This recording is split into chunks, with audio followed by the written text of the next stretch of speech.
Bom dia a todos e a todas, principalmente hoje, dia das mamães. Quem é a mamãe? Levanta a mão para me ver. 1, 2, 3, 4, 5, 6 mamães. Muito bem, 7 lá. Bom dia. Quero agradecer a todos num dia assim, virada de tempo, né? Ontem estava aqui um clima tão gostoso, né? A gente estava aqui espantando os mosquitos que não estava deixando a gente fazer um curso de passe ontem. Hoje amanhece nesse clima. Mas Deus sabe o que faz, a gente não sabe o que fala. Né? É a verdade essa. Então, mais uma vez, agradecer a todos pelo desprendimento de sair de casa no dia de domingo, uma data comemorativa, não é fácil, porque Dia das Mães é todo dia, né? Mas infelizmente, com a data comercial, a gente dá mais valor à mamãe nesse dia, quando deveria ser todos os dias. Então, é por isso que nós vamos deixar passar aí o tempo. Então, nós vamos começar. Vou pedir a minha querida Renata para fazer a leitura.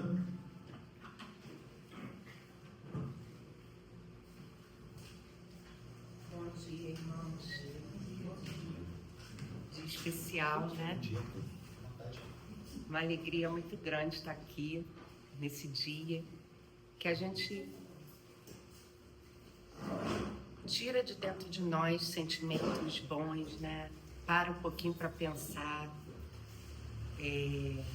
É como o Valcir falou, realmente uma data comercial, mas se a gente começar a olhar por outro ângulo, né? Também é uma data para revisitar sentimentos, perceber o que a gente está fazendo com os nossos sentimentos, né? E aí eu abri aleatório aqui, que esse livrinho a gente geralmente lê na sexta-feira, né? Então já tem uma sequência. Aí para hoje eu abri aleatório, aí deu questões a meditar. É o livro Sinal Verde, psicografado por Chico Xavier pelo Espírito André Luiz. Então, você dominará sempre as palavras que não disse. Entretanto, se subordinará àquelas que pronuncia. Zele pela tranquilidade de sua consciência, sem descurar da sua apresentação exterior. No que se refere à alimentação, é importante recordar a afirmativa dos antigos romanos. Há homens que cavam a sepultura com a própria boca. Tanto quanto possível, em qualquer obrigação a cumprir, esteja presente, pelo menos 10 minutos antes, no lugar do compromisso a que você deve atender. A inação entorpece qualquer faculdade. O sorriso espontâneo é uma bênção atraindo outras bênçãos. Servir, além do próprio dever, não é bajular, e sim ganhar segurança. Cada pessoa a quem você preste auxílio é mais uma chave na solução dos seus problemas. É natural que você faça invejosos, mas não inimigos. Cada boa ação que você pratica é uma luz que você acende em torno dos próprios passos. Quem fala menos, ouve melhor, e quem ouve melhor, aprende mais. Obrigada, irmãos. Obrigada. Você, querida, nós vamos fazer o Robert perder muito tempo. Você vai fazer a prece para mais qualquer palestra de hoje. Alguém que esteve na sexta-feira aqui, não? Alguém esteve na sexta-feira sabe o que eu estou falando, que nos aguarda agora. Senhor, que nesse momento estamos sendo acolhidos como um tempo. A gente pensa que está chuvoso, mas é a mostra do acolhimento, de estar juntos naquele friozinho e poder se beneficiar do aconchego, da união. E que possamos, meu Pai, agradecer às mães. Igual eu falei ali na frente, é a mescla. Como homem e mulher, a gente está ali para acolher, igual nossa Mãe Maria, que veio no nosso meio para trazer uma luz tão grandiosa de amor puro. E com esse amor ela nos demonstrou que difícil tem dias, sim, mas possamos ter a fé e a coragem nos dias de tribulação, estarmos juntos, ter coragem em Deus e acreditar. E nesse abraço, como eu gosto de abraçar todos aqueles que entram ali com muito amor e carinho, que vocês sejam acolhidos agora na palavra, no conhecimento e que possamos levar para o nosso cotidiano tudo que aprendemos aqui nessa grande casa santa e botar o nosso instrumento, que é o nosso corpo, num acabamento que, igual uma obra, estamos em acabamento, e que esse acabamento seja na palavra, no conhecimento, que Deus já está abençoando a todos, e com a certeza de sair aqui bem beneficiados do que tudo for dito, que assim seja. Sem mais demandas, Maria, a Rainha dos Anjos. Obrigado a você. Bom dia a todos. É muito gratificante poder receber todos vocês aqui nessa manhã chuvosa, Dia das Mães. Sei que é difícil, muitos de vocês estão em seus lares, mas vieram aqui nos prestigiar, vieram aqui estar nessa casa de tanta paz, tanta harmonia. Então é muito importante para nós a presença de vocês. Então, vamos começar.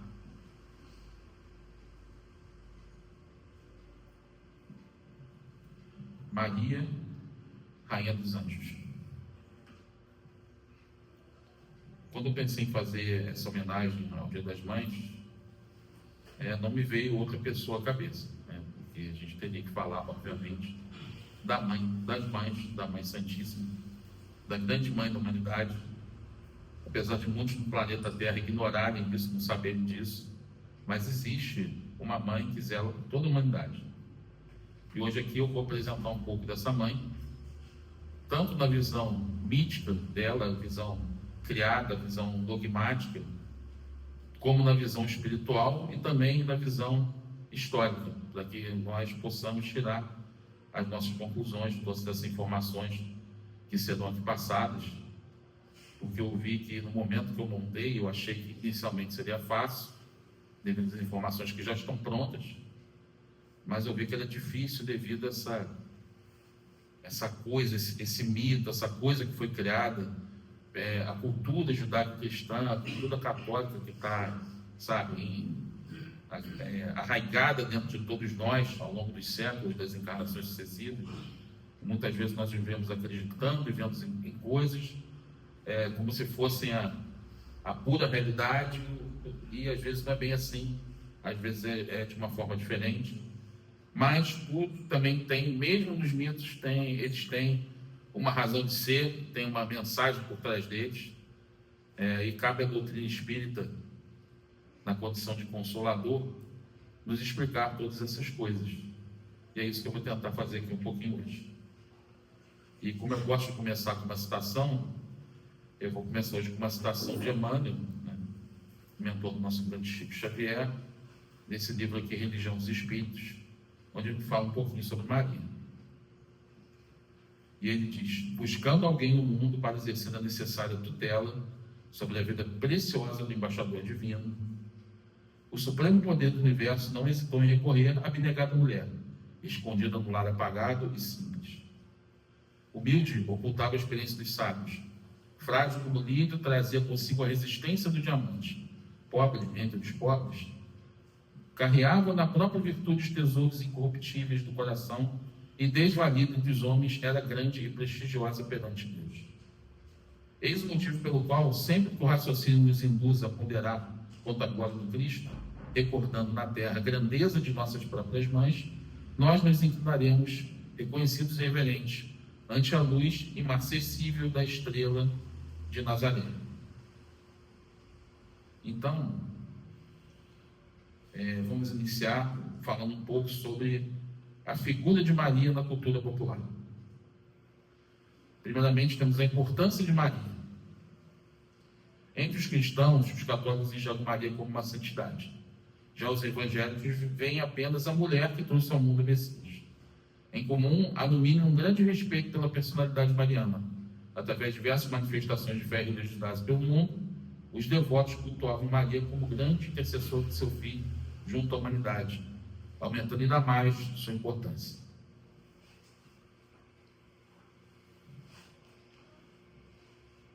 Mas nem sempre foi assim. Maria de Nazaré transformou-se ao longo dos séculos em um dos maiores mitos do imaginário cristão, sobretudo no Ocidente e em países de forte tradição católica como o Brasil. Embora os evangelhos canônicos apresentem com descrição, foi a construção doutrinária da Igreja e o florescimento das devoções populares que elevaram sua imagem a um patamar quase divino, como se ela fosse um ser muito diferente de todos nós. Isso se deu através da criação de diversos dogmas. A Igreja Católica, ao longo dos séculos, estabeleceu dogmas que moldaram profundamente a figura de Maria. O dogma da maternidade divina, no ano 431, proclamou-a como Theotokos, mãe de Deus, baseado no dogma de que Jesus seria o próprio Deus, conferindo-lhe lugar central na teologia cristã. Posteriormente, o dogma da virgindade perpétua, no ano 649, o da Imaculada Conceição, em 1854, e o da Assunção ao céu corpo-alma, em 1950. Esses dogmas ampliaram ainda mais sua aura de pureza, santidade e exceção entre os seres humanos.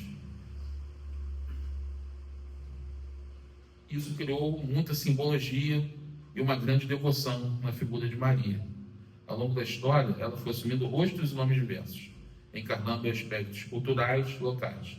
A devoção à Nossa Senhora Aparecida, por exemplo, une o simbolismo mariano ao sincretismo religioso e à luta do povo simples e marginalizado, tornando-se um dos maiores símbolos da fé popular brasileira. Milhares de igrejas com Marias, festas e milagres atribuídos a Maria reforçaram sua mitificação no imaginário coletivo. Vamos então ver um pouco da história e da vida de Maria, agora segundo as fontes que nós temos disponíveis. As fontes históricas são poucas. Apesar de Maria ser uma figura muito importante, as fontes são escassas e provavelmente, majoritariamente, dos textos dos evangelhos canônicos, ou seja, Mateus, Marcos, Lucas e João. Maria também é citada no Alcorão, o livro sagrado do Islã. Muita gente não sabe disso, mas eles citam ela com muito carinho. Tem muitas passagens maravilhosas, eu li todas, fiquei assim impressionado. Maria também é a única mulher citada nominalmente no Alcorão. Todas as outras são citadas como filha de fulano, mulher de ciclano, mas ela é chamada de Maria, e eles inclusive acreditam que ela concebeu Jesus como virgem também. Então ela é muito respeitada, inclusive a casa dela serve de romaria também para muitos seguidores do Islã. Mas as informações que mais nos interessam estão disponíveis no Evangelho Apócrifo de Tiago, também chamado Proto-Evangelho de Tiago, e em alguns outros textos apócrifos, que não foram aceitos, não foram escolhidos pela Igreja no cânone bíblico, mas, mesmo assim, muitos pais da Igreja, cristãos tradicionais, aceitaram essas informações, e elas estão hoje na tradição católica, na tradição cristã normal, como aceitas como verdade, apesar do texto não estar, de fato, na Bíblia. Nazaré, a cidade que ela nasceu, é uma pequena aldeia na região da Galileia, situada a 30 quilômetros de Cafarnaum, considerada insignificante no contexto judaico, tinha uma população de menos de 500 habitantes, era composta de famílias simples, camponesas, que viviam da agricultura e de trabalhos manuais, basicamente. Uma cidade completamente assim, apagada no contexto judaico. Por isso que na série de Tiosa sempre faz uma piadinha quando cita Nazaré. Como pode algo bom vir de Nazaré? É justamente essa cidade que foi escolhida pelo alto para receber Maria, receber o nosso Mestre Jesus, o que está plenamente de acordo com o simbolismo do Cristo, de pureza, de simplicidade. Os pais de Maria. Nós não temos muitas informações sobre eles. A única informação da história está, como eu disse, no Proto-Evangelho de Tiago, o Evangelho de Tiago. Seus pais são chamados de Joaquim e Ana. E segundo este apócrifo, Joaquim e Ana eram idosos, considerados judeus justos, observantes da lei judaica e profundamente religiosos, mas sofriam muito por não terem filhos. Situação socialmente difícil na época, pois a infertilidade era visto como sinal negativo e até de reprovação divina, e a culpa acabava caindo mais ainda na mulher, pela fertilidade, do que no homem.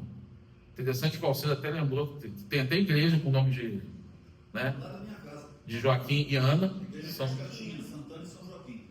pois é, mesmo não estando na Bíblia, a igreja considera essas figuras como históricas. A espiritualidade também já falou sobre esses pais. Então, por isso que nós temos assim como uma realidade. Apesar de não termos muitas informações totalmente confiáveis sobre eles. Joaquim, ele foi censurado no templo, né, porque é comum as pessoas fazerem sua oferta no templo de Jerusalém, anualmente, principalmente no período da Páscoa, quando eles ofereciam um animal, e Joaquim ele foi proibido de fazer a oferta justamente porque ele não tinha filhos. A falta de descendentes, como eu disse, era considerado grave, então ele foi impedido de fazer a sua oferta. Então ele foi parar no deserto, orando por 40 dias, pedindo que Deus desse-lhe um filho. A sua esposa Ana ficou em casa também orando, pedindo que tivesse um filho. Ambos receberam visitas angélicas, que eles foram informados que teria uma criança muito especial. Ana engravidou, apesar da idade avançada, e dessa gravidez nasceu Maria. Quando ela era pequena, ela foi consagrada no templo de Jerusalém. Foi levada aos pais até lá, onde ficou sob a tutela dos sacerdotes até os 12 anos. As fontes divergem sobre qual a idade que ela teria ingressado, mas é praticamente certo, isso talvez tenha de outras fontes, que ela realmente ficou lá e só saiu de lá quando foi prometido o casamento. Maria, uma jovem adolescente com cerca de 13 anos, escolhe um casamento típico da época, judaico, casou-se com José, um homem justo, bem mais velho que ela, descrito no Novo Testamento como carpinteiro, do grego tecton, que poderia indicar qualquer trabalhador manual, incluindo o construtor ou artesão. No imaginário popular ficou muito essa imagem do carpinteiro, mas ele era mais do que isso na realidade. Ele era de fato um artesão, fazia diversos tipos de objetos. Por isso que a série de Chosen apresentou Jesus como artesão no início da série, acertadamente. E muitos podem causar estranheza o fato de ela ter 13 anos, ser uma criança. Mas era totalmente normal na época os casamentos assim. A partir do momento que a menina tinha a menarca, sua primeira menstruação, ela já era considerada mulher e já era oferecida em casamento a alguém. E os papéis eram assinados, o compromisso era assumido. Era o casamento dividido em duas partes, eles não habitavam assim, coabitavam instantaneamente.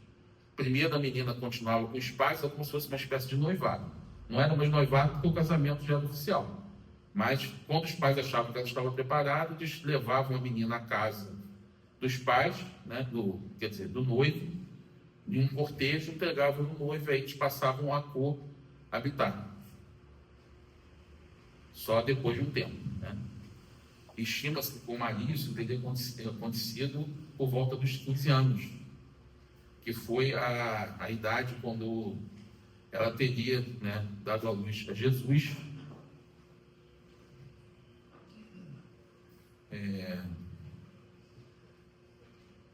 E sobre o nascimento de Jesus, ele acabou se dando em algum momento entre os anos 6 e 4 de Cristo. É estranho dizer isso. Cristo nasceu antes de Cristo, mas é por causa dos erros do calendário, então do calendário juliano, depois gregoriano, erros de cálculos que foram cometidos. O que a gente sabe, que está bem catalogado, é que o rei Herodes o Grande, aquele que mandou matar as crianças inferiores a 2 anos para assassinar Jesus, ele faleceu no ano 4 antes de Cristo. Então, Jesus, obviamente, tinha que ter nascido antes dele. O mais provável é que ele tenha nascido no ano 5. E por isso, hoje, nós deveríamos estar no ano 2030, se não fosse esses erros de cálculo. Isso é só uma curiosidade, mas é interessante saber.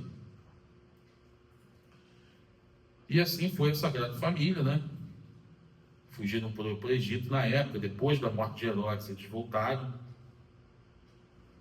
E foram criando Jesus dentro da tradição judaica, família humilde, devota, faziam peregrinação anual, levavam Jesus ao templo, normalmente.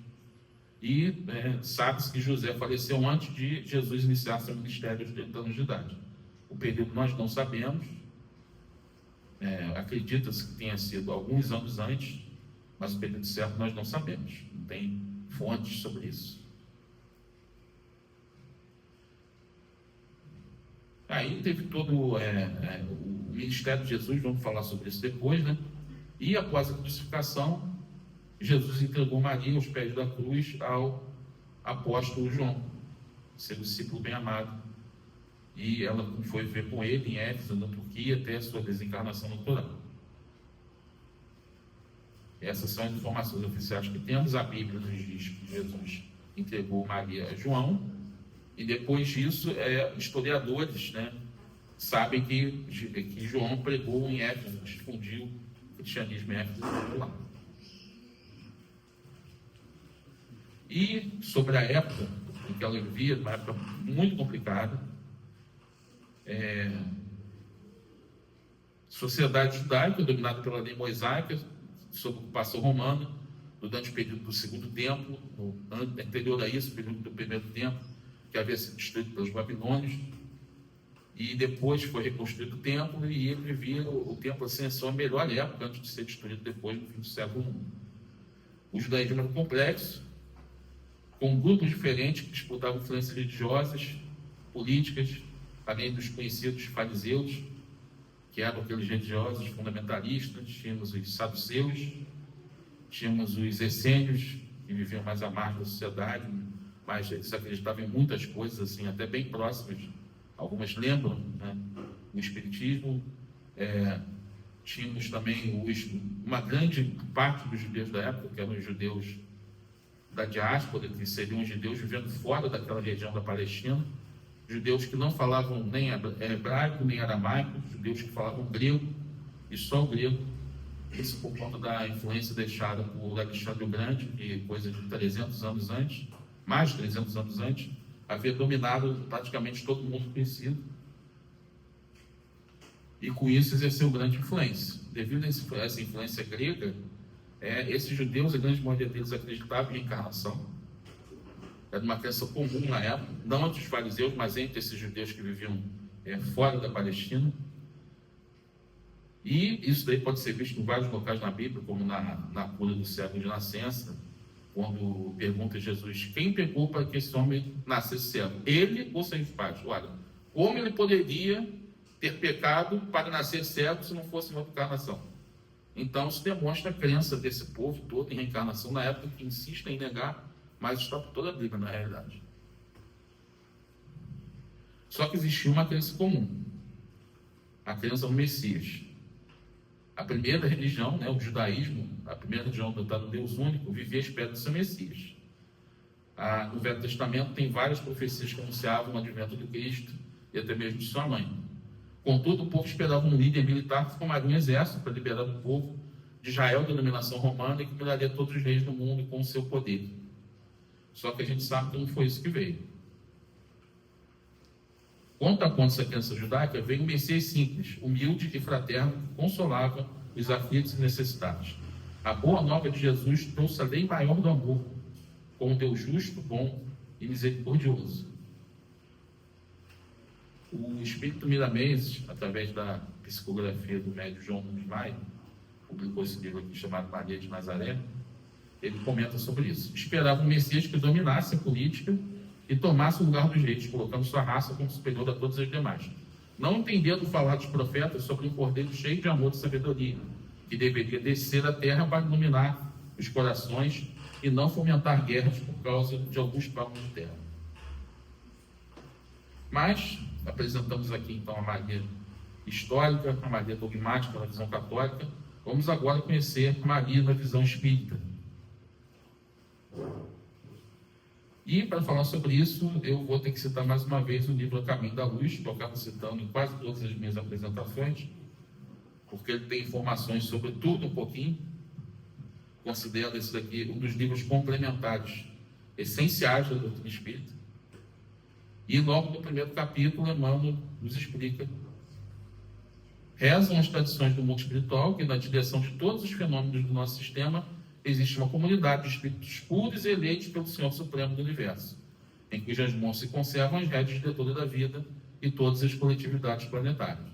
Ou seja, todo o nosso sistema solar ele foi co-criado, né? André Luiz, no livro Evolução dos Mundos, chama esses espíritos puros de co-criadores, porque eles, na condição de espíritos puros, eles conseguem ter acesso e manipular o fluido cósmico universal, que é a matéria cósmica primitiva, e daí eles conseguem criar novas estrelas, novos planetas, novos sistemas, apenas pela vontade do seu pensamento, seguindo diretamente as ordens de Deus. E Emmanuel conta para a gente que esses espíritos, da qual Jesus, obviamente, é um dos membros divinos, Jesus é o nosso governador planetário, é o responsável pelo planeta Terra. Esse grupo se reuniu nas proximidades da Terra para a solução de problemas decisivos por 2 vezes no curso dos milênios. A primeira foi justamente há 4,6 bilhões de anos atrás, quando foi criado o nosso sistema solar, e a Terra se depreendia da nebulosa solar como uma imensa bola de fogo, e foi criada para ser o que ela é hoje. O segundo é o que nos interessa. A segunda, quando se decidia a vinda do Senhor à face da Terra, trazendo à família humana a lição imortal de seu evangelho de amor e redenção. Essa comunidade de espíritos puros, quando chegou a época que eles consideravam que Jesus deveria vir à Terra, eles se reuniram e começaram a fazer os preparativos. E esses preparativos duraram milênios. O Cristo não nos assembleia de seus emissários. É então que se movimentam as entidades angélicas do sistema, nas proximidades da Terra, adotando providências de vasta e generosa importância. Escolhem seus instrutores, os precursores imediatos, os auxiliares divinos. Então, muitos daqueles que anteciparam a vinda de Jesus a primeira vez, que está lá no Antigo Testamento, foram enviados emissários do Cristo, escolhidos por essa comunidade de espíritos puros. Não preciso nem dizer que Maria de Nazaré foi uma das escolhidas. Foi escolhida por essa comunidade de espíritos puros diretamente sob as ordens de Deus para ser a mãe do Cristo. O Haroldo, do Tadinho, numa das suas palestras, ele nos conta que Maria precisou de 1000 anos de preparação só para preparar o seu perispírito para poder encarnar na Terra. Enquanto Jesus levou cerca de 4.000 anos para poder fazer isso também. Para ver a grandeza desses espíritos, que não é simplesmente encarnar, é difícil. Eles têm que se fazer pequenos, eles têm que se fazer menores para poderem estar juntos de nós. Ainda no livro do Miramês, ele diz: Maria foi escolhida no reino dos céus e depois chamada ao porvenir da terra para cumprir o seu mandato.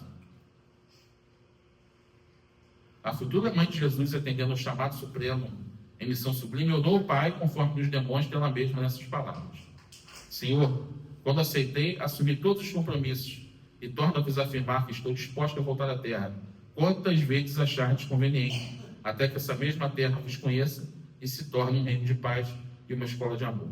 Eu sou a vossa escrava, fazei de mim segundo a vossa vontade. E assim, voltando ao livro Caminho da Luz, Emmanuel nos informa que as figuras de Simeão, Ana, Isabel, João Batista, José, bem como a personalidade sublimada de Maria, têm sido muitas vezes objeto de observações injustas e maliciosas. Mas a realidade é que somente com o concurso daqueles mensageiros da Boa Nova, portadores da contribuição de fervor, crença e vida, poderia Jesus lançar na terra os fundamentos da verdade inabalável. Essa foto aí representa o momento quando Jesus, obviamente uma alegoria, mas representa o momento quando Jesus foi buscar Maria no plano onde ela habitava. Um detalhe para aqueles 2 sóis aqui no fundo. No livro Caminho, Verdade e Vida, Emmanuel chama Maria de anjo tutelar do cristianismo, devido a essa imensa importância que ela teve na vida do Mestre da Terra. Mas já que nós falamos que ela foi escolhida por esses espíritos puros, então ela já, obviamente, já no espírito milenar, onde ela estava, de onde ela veio. Então vamos falando agora sobre a origem espiritual de Maria. Ela veio daqui. Esse é o sistema estelar de Sírius. Sírius é a estrela mais brilhante no céu noturno. Está localizada a 8,6 anos-luz da Terra, o que não é longe, dos padrões astronômicos. Faz parte da constelação do Cão Maior, e é a origem espiritual de Maria de Nazaré. E quando nós vemos aqui, parece que é só uma estrela, mas na verdade não é uma estrela, são duas. Temos Sirius A e Sirius B. Sirius A é uma estrela branco-azulada, bem maior que o nosso Sol, e Sirius B é considerado uma anã branca, no caso bem pequeno em relação à estrela principal, e ela está em órbita da estrela maior, formando assim um sistema binário. A astronomia, né? Durante todo o século XX, a ciência achava que sistemas binários eram raros e que jamais poderiam nem mesmo ter planetas. Hoje, a ciência sabe que sistemas binários, na realidade, eles são mais comuns do que se imagina. Eles são tão comuns como sistemas simples, e já foram encontrados diversos planetas e sistemas binários de estrelas que possuem condições de ter vida, inclusive como a nossa. Então, de lá, desse lugar, em Sirius, existia um mundo da categoria de um mundo feliz, que estava os habitantes desse mundo estavam sofrendo uma espécie de transição planetária para a condição de mundo celeste, para espírito puro. E quem nos conta sobre isso é o espiritual, através do médium Hernani, Trindade Santana, do livro Universo e Vida. Esse daqui é um dos livros mais importantes da Federação Espírita Brasileira. Tem mais de 40 anos que foi escrito. Esse médium aqui, para quem não conhece, é um médium reconhecido, trabalhou na Federação Espírita a vida inteira, foi dirigente espírita, orador espírita. E esse espírito aqui, segundo até o Chico já confirmou, né? Porque o Hernando era muito amigo do Chico, se hospedava na casa dele também. Ele é um dos espíritos que fazem parte da falange do Emmanuel. E assim ele nos explica. Mas o amor sublime de excelsos espíritos de Sirius não abandonou os antigos companheiros, e foi de lá, daquele orbe santificado, que vieram desde os primórdios da terra para auxiliar voluntariamente ao Cristo Jesus aqueles seres extraordinários que cercaram o mundo do Messias, como Ana e Simeão, Isabel e Zacarias, e principalmente o carpinteiro José e a Santa Mãe Maria, basicamente pelos mesmos nomes que Emmanuel já havia citado. Então, basicamente, isso aqui que nos informa, Maria veio de orbe de Sirius, que abrigava espíritos próximos da angelitude, estava em período de ascensão e transição de espírito superior para espírito puro.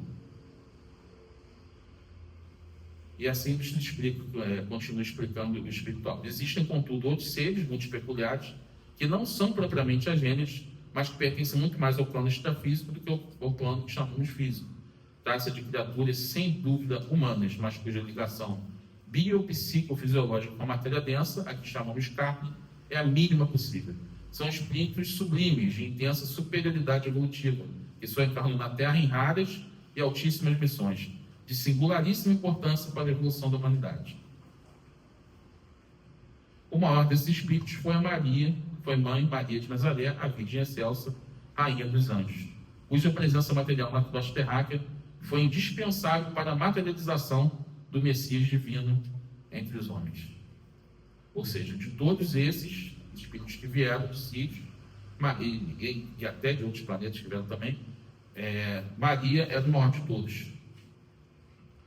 Então, a gente olhando aqui na escala espírita, vamos ver onde Maria se posiciona. Como sabemos, nós temos 3 ordens, né? Conforme Kardec nos explica. Primeira ordem de espíritos imperfeitos, que é onde a maioria da humanidade está nesse momento, porque eles ali em vermelho, esses daí vão rodar na transição planetária, infelizmente. Temos a segunda ordem de bons espíritos. Esse nós temos algum aqui que nos auxiliam, e com a nossa transição planetária, teremos cada vez mais deles. E, por fim, temos a terceira ordem única, classe única, a ordem dos espíritos puros, também chamados de arcanjos. É aqui que Jesus está. E Maria, onde ela está? Bom, se esse pedacinho ali, entre a segunda e a terceira ordem, fosse um muro, é como se Maria estivesse ali, escalando esse muro, para pular um muro para o outro lado. Como disse o espiritual, ela possui a mínima ligação possível com a matéria. Ou seja, ela está no final do seu processo de depuração. Porque o espírito puro da terceira ordem, ele não tem qualquer tipo de ligação com a matéria.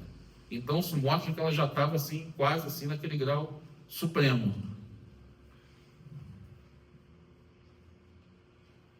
Então, vamos falar agora sobre a figura de Maria na Terra, e eu preciso entrar na questão dos dogmas. E o primeiro que eu vou falar sobre isso aqui é um assunto complicado de falar, mas eu tenho que falar, pois eu preciso explicar a visão espírita. Não tem como fugir a isso dentro de uma casa espírita. Até porque isso tem, apesar do dogma, de nós não termos, os espíritos não ser uma doutrina dogmática, algumas coisas têm um fundo de verdade. É tudo uma questão de interpretação e de evolução espiritual da época. Então vamos falar sobre a virgindade de Maria. Mas primeiro vamos entender o que é, porque muitos não entendem, muitos acham que Maria concebeu Jesus virgem por ação do Espírito Santo só. Só que o dogma vai muito além disso. O dogma da virgindade perpétua de Maria, como é oficialmente chamado, afirma que Maria permaneceu virgem antes, durante e depois do nascimento de Jesus. Esse dogma é uma doutrina oficial da Igreja Católica. Se divide em 3 partes. Antes do parto, Maria concebeu Jesus sem contato sexual por ação do Espírito Santo. Durante o parto, Maria deu à luz sem perder a integridade física da virgindade, de forma milagrosa, sem dor e sem rompimento. E após o parto, Maria nunca teve relações sexuais e não teve outros filhos além de Jesus. O primeiro e o terceiro eu consegui entender. O segundo, quando eu li, eu confesso para vocês que eu não consegui entender. Como ela poderia permanecer virgem, né? Sem dor, sem rompimento, sem perder a integridade física. Então, eu fui me formar e seria como se Jesus tivesse ultrapassado a parede uterina e a pele dela sem contato, magicamente, da mesma forma como um raio de luz atravessa um vidro ou como um espírito desencarnado atravessa uma parede. Essa é a crença católica. Só que nem sempre as pessoas acreditavam nisso. Os cristãos tradicionais não acreditavam nisso. Tertuliano de Cartago, considerado um dos pais da igreja, negava a virgindade perpétua no parto e após o parto, defendendo que Maria teria se unido com José após o nascimento de Jesus e teria tido outros filhos. Ele combatia a ideia dos docetistas, um grupo de cristãos primitivos que negavam a humanidade de Jesus e afirmavam que Jesus não tinha um corpo físico comum. Eles achavam que Jesus tinha um corpo fluídico. Por isso que ele teria essa condição de ultrapassar as coisas. Só que Tertuliano, ele reconhecia que Maria era virgem quando concebeu Jesus. Mas os outros tipos de virgindade legados, não. E existiam vários grupos cristãos, cada um acreditava numa coisa diferente. Cada grupinho, porque os cristãos na época eram perseguidos por Roma, então eles não tinham liberdade de culto, eles tinham que fazer suas reuniões, né, às escondidas. Então cada grupo acabava criando a sua própria crença. Como, por exemplo, o grupo do Diorígenes, o pai da igreja, que era totalmente a favor da encarnação, por exemplo. Então os origenistas o grupo dos origenistas defendia a reencarnação, outros grupos de outros pais da igreja não defendiam, então criou-se essa celeuma de crenças, e por isso que quando surgiu a igreja, que na verdade a igreja católica só surgiu no ano 325 no concílio de Nicéia, que começou a se estabelecer os dogmas para ter uma crença única, que todo mundo fosse obrigado a isso. Então, primeiramente nós tivemos aqui o concílio de Latrão, no ano 649, que foi o concílio que estabeleceu a virgindade de Maria. O Papa Martins instituiu oficialmente a virgindade perpétua de Maria, o concílio de Latrão, ano 649. E quantos que negavam que Maria permaneceu virgem após o texto, o concílio afirmou: esse é o texto oficial que está escrito pelo concílio que foi aprovado. Se alguém não confessa, segundo os santos padres, que a santa e sempre virgem Maria, propriamente, verdadeiramente, é a mãe de Deus que permaneceu virgem violada, mesmo após o parto, seja anátema. Ou seja, seja anátema quer dizer que seja desconsiderado, condenado.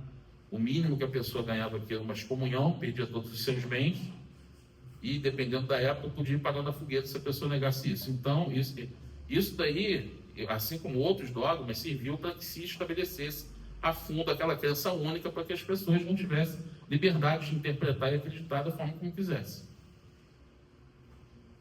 E isso também se deu, essa crença, por parte de alguns grupos, por conta de um erro de tradução no livro de Isaías. Como a gente sabe, a Bíblia judaica é do Antigo Testamento, que foi escrito, tanto no início lá na Torá de Moisés, como os outros livros, foram escritos todos em hebraico. Só que o hebraico era um idioma que na época estava entrando em decadência. Ele basicamente só se falava em algumas regiões da Palestina, que já estavam tendo outros idiomas, como o aramaico, que Jesus falava. Então o hebraico era mais usado assim pelo alto clero lá dos sacerdotes, né, judeus, que estava tendo desuso, principalmente por conta da influência, como eu já disse, de Alexandre o Grande, que tornou o grego basicamente a língua oficial do mundo na época. Então muitos judeus falavam grego. Como que os judeus iam analisar o Antigo Testamento se eles não conheciam o hebraico? Foi necessária a criação de uma versão em grego do Antigo Testamento. E essa versão foi feita e chamada de Septuaginta, porque ela foi feita por mais de 70 religiosos judeus. Por isso que ela ganhou esse nome. Só que não foi bem uma tradução, foi uma interpretação de acordo com as crenças deles. E muitas coisas no texto original em hebraico foram modificadas.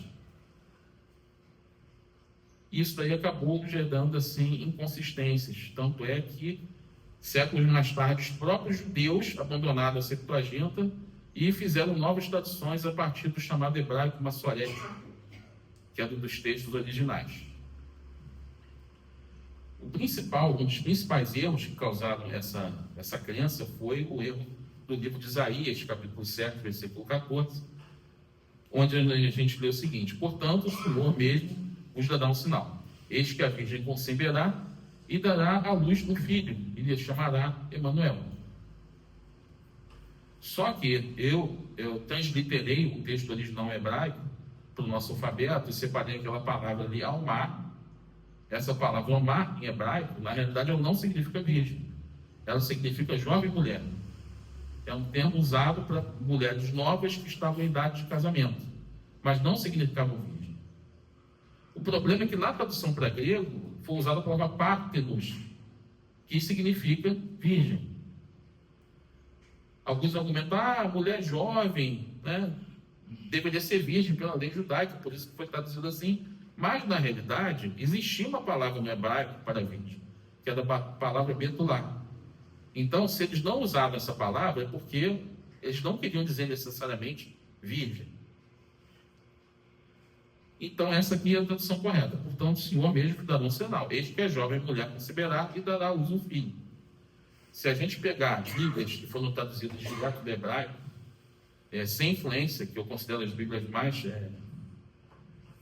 corretas que nós temos em termos de tradução, a Bíblia de Jerusalém e a Tebe, que é a Bíblia ecumênica, nós temos o texto assim, sem esse erro de tradução.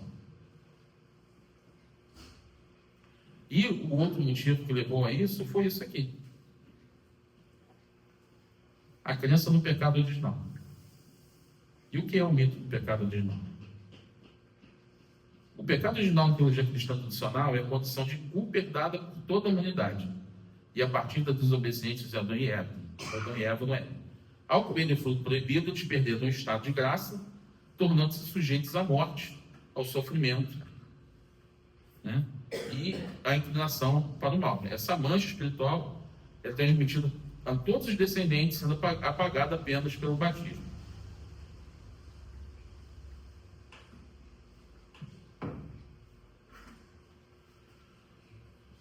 O desejo e o prazer sexual foram associados ao descontrole causado pelo pecado original, sendo considerados mundanos e impuros. Ou seja, sexo é igual a pecado.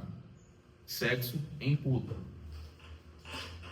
Para ser considerada pura aos olhos de Deus, a pessoa tinha que ser casta. Essa que era a crença da época. Sexo e prazer é pecado. Só que isso entra em conflito com outro dogma da divindade de Jesus. Porque, afinal, se Jesus é Deus, como ele poderia nascer com o pecado? Porque, segundo esse dogma, todo mundo que nasce de uma mulher que fez relações sexuais nasce com pecado. Deus não pode ter pecado. Deus não pode nascer com pecado. Então, por isso, né, Deus teria que ser totalmente puro.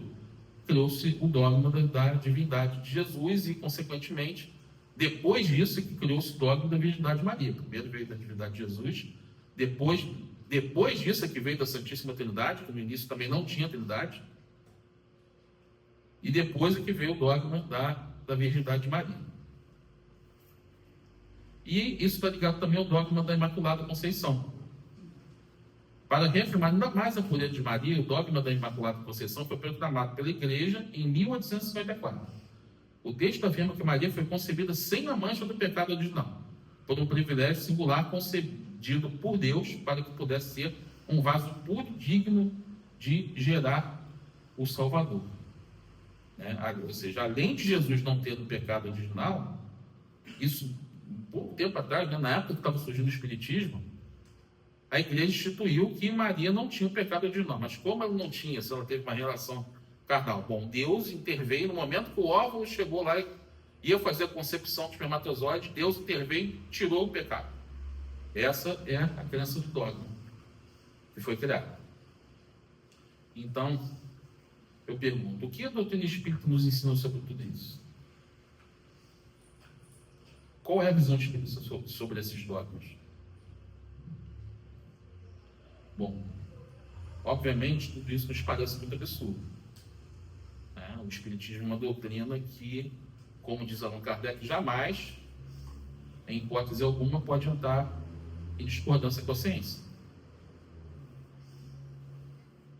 Se ele não pode entrar em discordância da ciência, ele não tem como conceber essas coisas, esses supostos milagres, que ferem totalmente as leis que nós conhecemos até hoje como naturais. Só que esses dogmas também têm um fundo de verdade. Então vamos analisar o que Kardec nos diz sobre isso. No livro A Gênese, ele faz a pergunta: Deus faz milagres? Quanto aos milagres propriamente ditos, Deus sem dúvida pode fazê-los, visto que nada é impossível. Mas será que os faz? Ou, em outras palavras, derroga as leis que ele mesmo estabeleceu?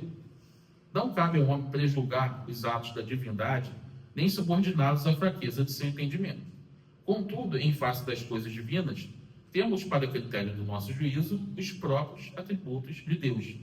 E quais são os atributos de Deus? Deus é perfeito. Esse é o que nos interessa aqui.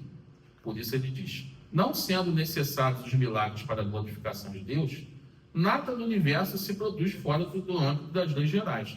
Deus não faz milagres, porque, sendo como são perfeitas as suas leis, não lhe é necessário derrogá-las.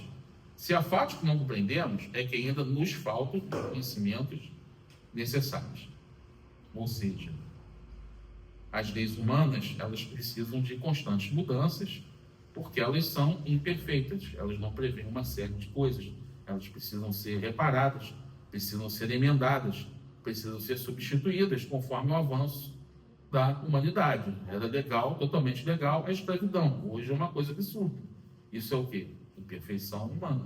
Só que as leis de Deus, sendo Deus eterno e perfeito, as leis sempre foram perfeitas. Se elas são perfeitas, elas não precisam ser mudadas, elas não precisam ser derrogadas. Então, o Espiritismo não aceita a existência de milagres na acepção natural, normal da palavra. Então, quer dizer que os milagres não existem? Não, não é isso. Jesus não fez todos aqueles milagres? Fez tudo aquilo.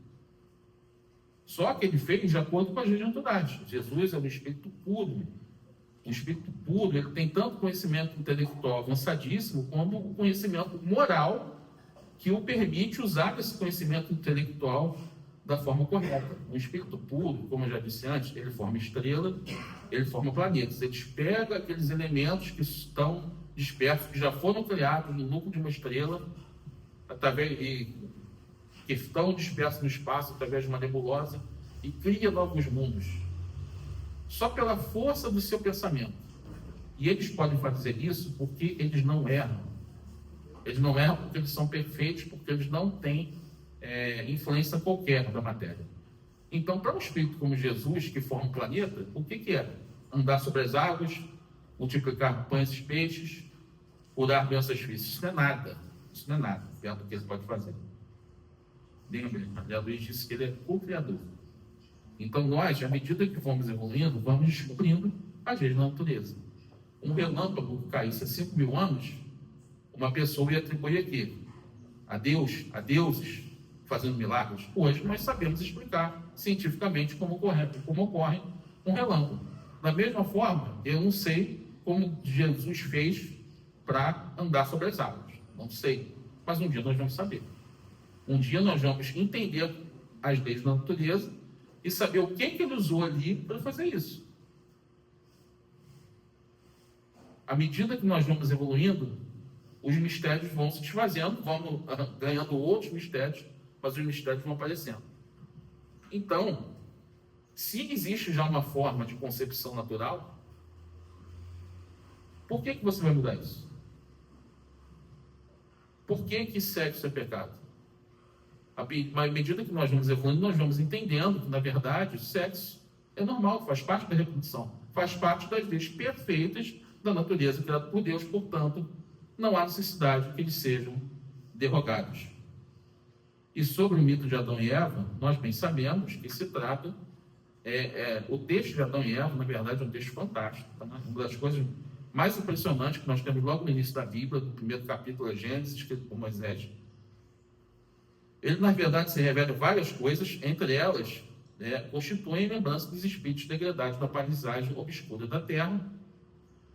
Isso aqui nos explica Edgar Armand no livro dos Exilados de Capela, como também nos explica Emmanuel, como também nos explica o Espiritual, no livro dele, e diversos outros autores espíritas, que representam a queda dos espíritos capelinos nesse mundo de expiação que é a Terra, e onde o esforço inverte lágrimas de sangue. São espíritos que viviam no mundo, que estavam fazendo a transição para um mundo de regeneração, ou seja, espíritos que estavam no mundo, num estágio parecido com o que nós estamos agora, ou seja, eles tinham todas as mordomias, tinham medicina, tinham comida na porta, tinham, sei lá, comparando com a gente, iFood, Netflix, cama king size, tinha tudo bom. E de repente, ou seja, isso é no paraíso, né?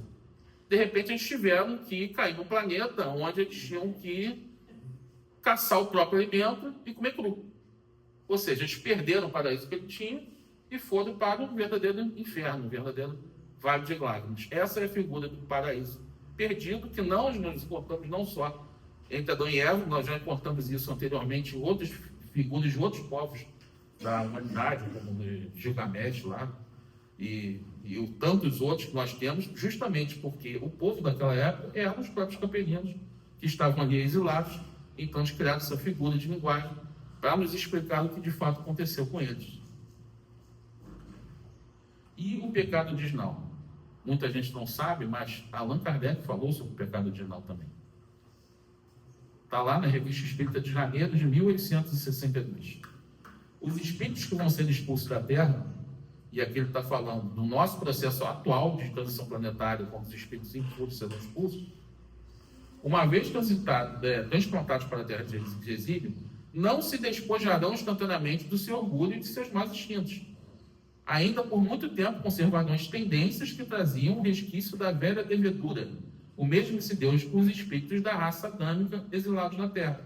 Ora, não é esse o pecado original? Ou seja, eles pecaram no mundo deles, eram criminosos, estavam atrapalhando a evolução do mundo deles, não podiam ficar mais lá, para não atrapalharem a evolução daquelas pessoas que estavam indo bem. Eles pecaram, eles cometeram crimes. Crimes deixam uma mancha, como a gente bem sabe, no perispírito, tá? Estou preparando um estudo sobre isso. Qualquer crime deixa uma mancha, várias manchas no seu perispírito, como o exemplo dos abortos lá, da moça que queria entrar no nosso lar, relatado por André Luiz, tinha 58 manchas no seu perispírito, de 52 abortos que ela havia facilitado. Então, qualquer tipo de crime deixa manchas. E essas manchas ficam conosco até que a gente se depure. Para a igreja, basta a água do batismo. Para nós, o batismo representa uma mudança de hábitos, uma renovação. É um simbolismo, mas não basta entrar na água. A água da realidade do batismo é a água do verdadeiro arrependimento. Quando a gente se arrepende verdadeiramente, a gente quer reparar aquele erro. Se você não sente necessidade de reparar o erro, é porque você não se arrependeu de fato. Então, a partir do momento que você se arrepende, que você se banha na água do batismo, que para nós é a água do arrependimento, então você está apto a resgatar de suas faltas, a limpar o seu perispírito. E como é que você limpa o seu perispírito? Trabalhando, praticando bem, fazendo uma série de coisas que você pode fazer para limpar, para expurgar. O corpo humano é ótimo para isso, funciona como uma esponja, limpando, expurgando as manchas do perispírito. Aqui é um exemplo, a mancha que trazem ao nascer da raça de espíritos culpados e punidos a que pertencem. Mancha que podem apagar pelo arrependimento, pela expiação e pela renovação do seu ser moral. Considerado como responsabilidade de uma falta cometida por outrem, o pecado original é uma insensatez e a negação da justiça de Deus. Ou seja, sem a reencarnação, nós não conseguimos explicar o pecado original. Quer dizer que Adão e Eva pecaram no paraíso e eu que estou pagando? Não. Eu é que era, nós éramos Adão e Eva no paraíso. Nós pecamos. E agora estamos aqui expurgando os nossos pecados, através das reencarnações sucessivas. Esse é o pecado original à luz do Espiritismo. Já o dogma da Imaculada Conceição, Kardec também falou sobre isso, justamente porque foi na época que ele estava no auge, 1854, que surgiu esse dogma, então foi muito discutido na época. Estabeleceu que a mãe do Cristo não era manchada pelo pecado original. Como pode ser isto? É muito simples. Deus enviou um espírito puro que não pertencia à raça culpada e exilada para encarnar na Terra e desempenhar a sua augusta missão. Do mesmo modo que, de vez em quando, envia espíritos superiores que encarnam a fim de impulsionar o progresso e apressar o desenvolvimento do homem. Olha, Maria, de fato, não tinha a mancha do pecado original. Por quê? Porque ela não era uma criminosa. Ela não veio dos exilados de Capela. Ela veio entre o povo de Sírios, que já eram espíritos superiores, limpos, puros. Não puros no grau máximo da escala espírita, mas o puro que nós, como humanos, podemos aspirar a ser. Então, Maria, na realidade, não tinha a mancha do pecado original. Não foi uma graça de Deus, como diz a igreja. Concedeu a graça para ela vir como pura, não. Ela veio como pura por mérito dela, através dos milênios de evolução espiritual dela, não sei onde, até chegar a Sírios, e depois aceitar a missão e vir para cá. Então, diante de tudo isso, o que significa para os espíritas a virgindade de Maria? Depende. Estamos falando de virgindade carnal ou virgindade espiritual? Questão 686 do Livro dos Espíritos. A reprodução de seres vivos é uma lei da natureza? Evidentemente.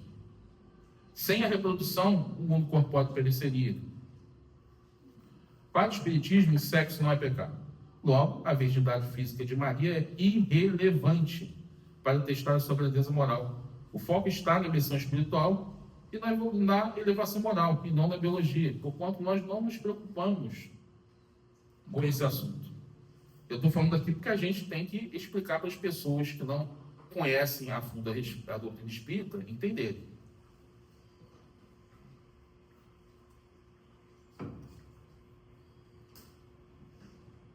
Mas a realidade é que, se ela fez sexo ou não, isso não apaga o grau de evolução espiritual dela. Ela estava encarnada na Terra, com um corpo biológico que tinha necessidades fisiológicas. E para você poder conceber alguém, você precisa fazer sexo. Essa que é a realidade, ainda mais naquela época. Então, não há absolutamente nada que manche a moral de Maria por conta disso. Segundo Haroldo, também, numa de suas palestras, ele chama Maria de espírito virginal.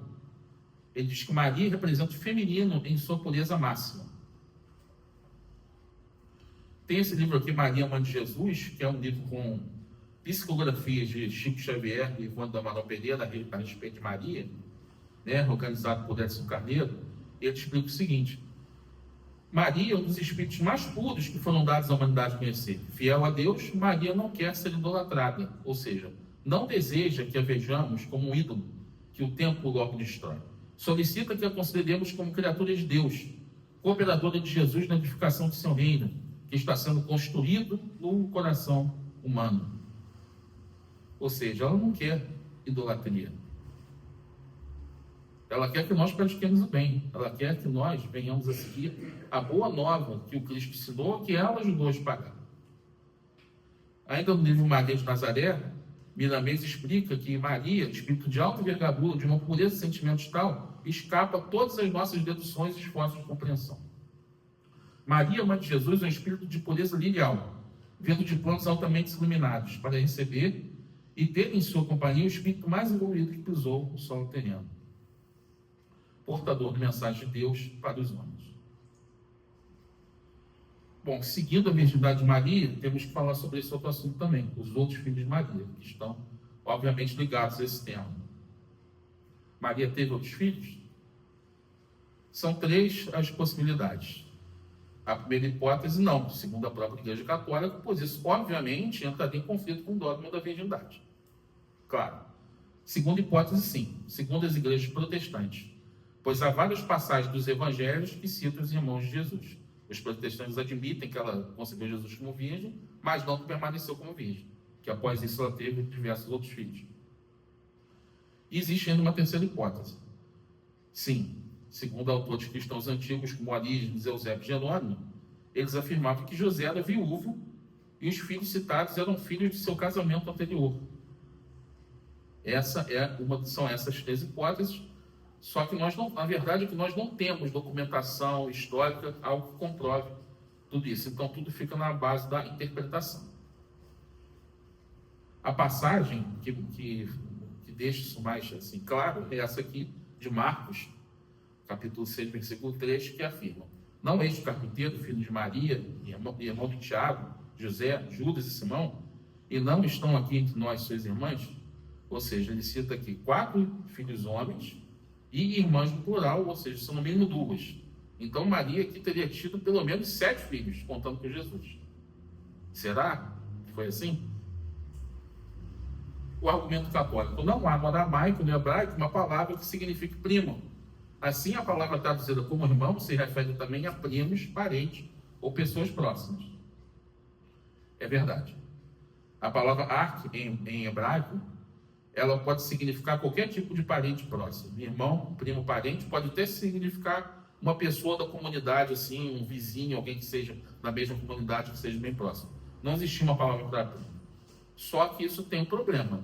O Novo Testamento, ele não foi escrito em hebraico, nem em aramaico. O Novo Testamento foi escrito em grego. E os discípulos, os apóstolos, eles usam a palavra adelphos. A palavra adelphos significa literalmente irmão. Em grego existe palavra para primo. Então, eles queriam literalmente dizer irmão. E qual é o argumento católico sobre isso? Dizem que mesmo existindo a palavra em grego que significa primo, a palavra adelphos é usada em sentido semítico ampliado, para se referir a outros parentes. Eles queriam dar o significado que Jesus dava à palavra irmão, que ele considerava todo o mundo, né, uma irmandade, considerava todos como filhos de Deus, e por isso ele fala isso, né? Até porque naquela parte lá que Kardec chamou de a estranha moral, né? Quem são minha mãe, quem são meus irmãos? Ele deixa claro que a palavra irmão para ele é muito mais amplo do que um simples laço consanguíneo. E isso aqui é corroborado nessa outra passagem, João 19, capítulo 25, onde ele afirma: junto à cruz de Jesus estava sua mãe e a irmã de sua mãe, Maria, mulher de Clopas, e Maria Madalena.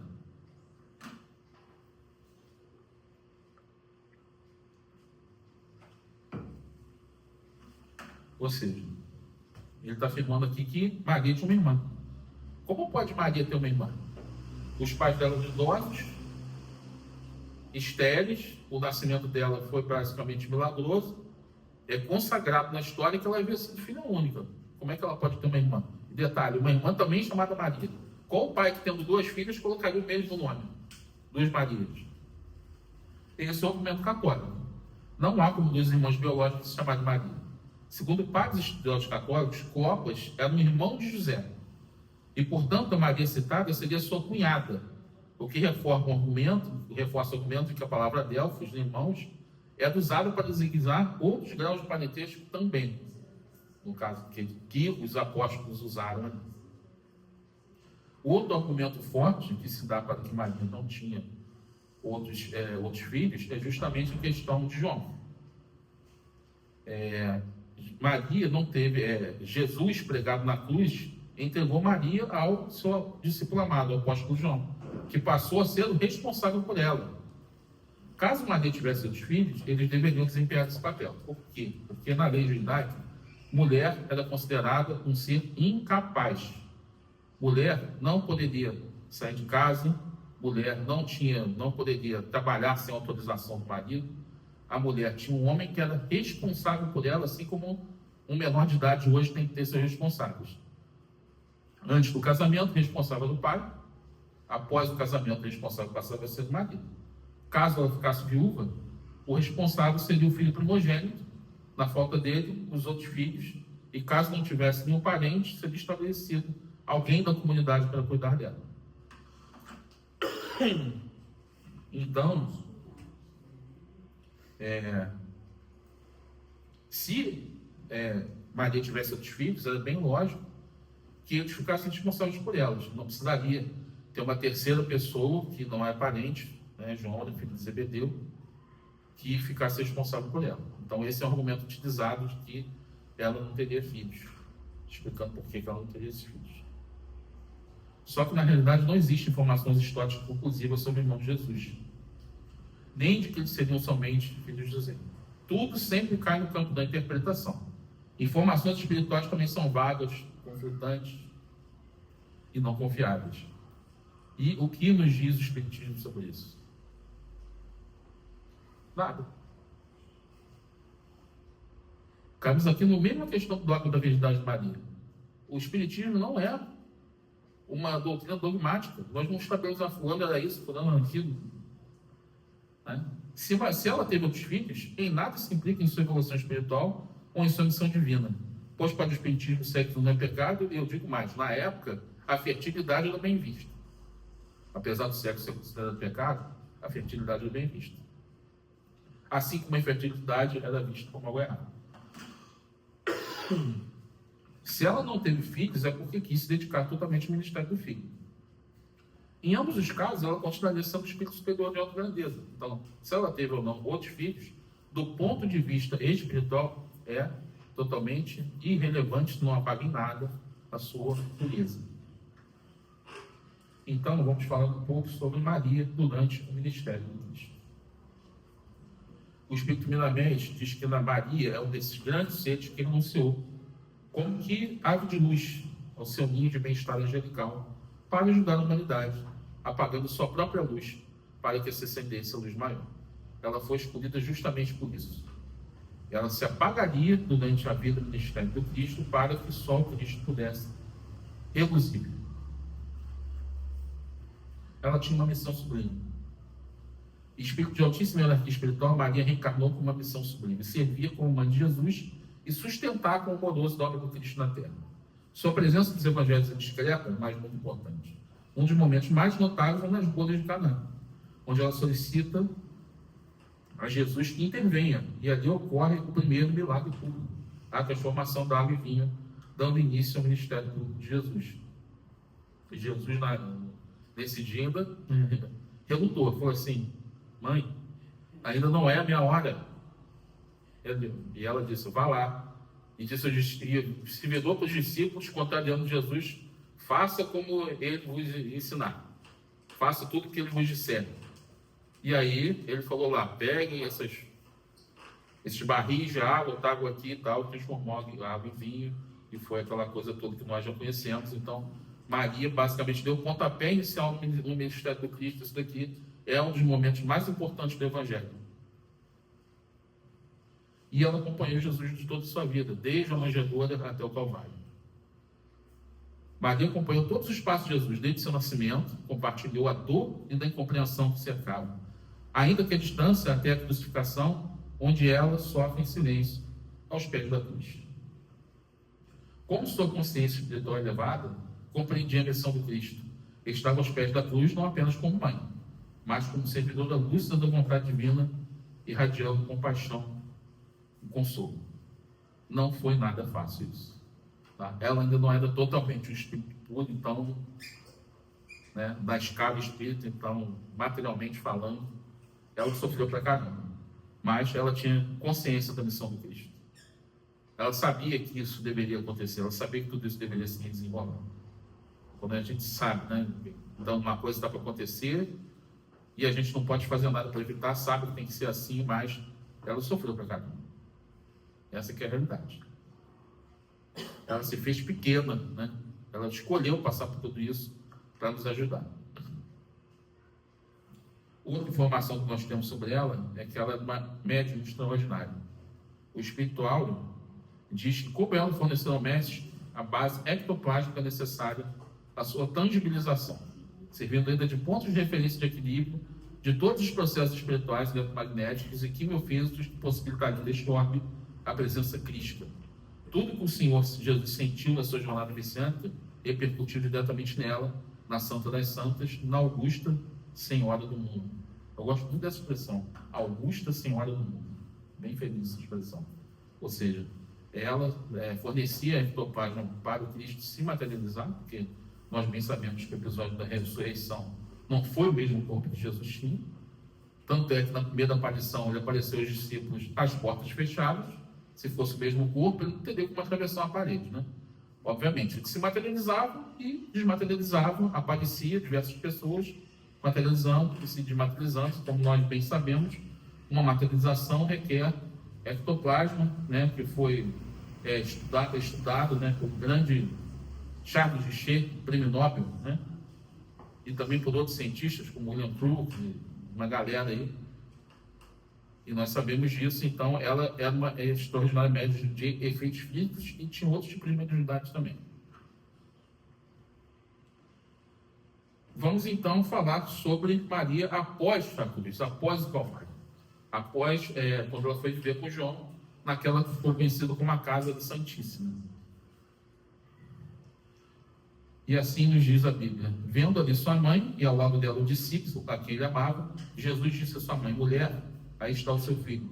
Então disse ao discípulo: aí está tua mãe. E a partir daquele momento, o discípulo manteve sob seus cuidados. Essa foi a informação. João passou a cuidar de Maria. E historiadores dizem, né, que João viveu em Éfeso.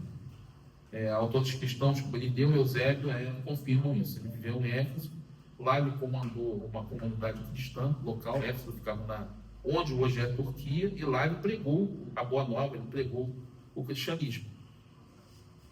Então, deduziu-se, né, ao longo da história, que ela foi viver lá com ele.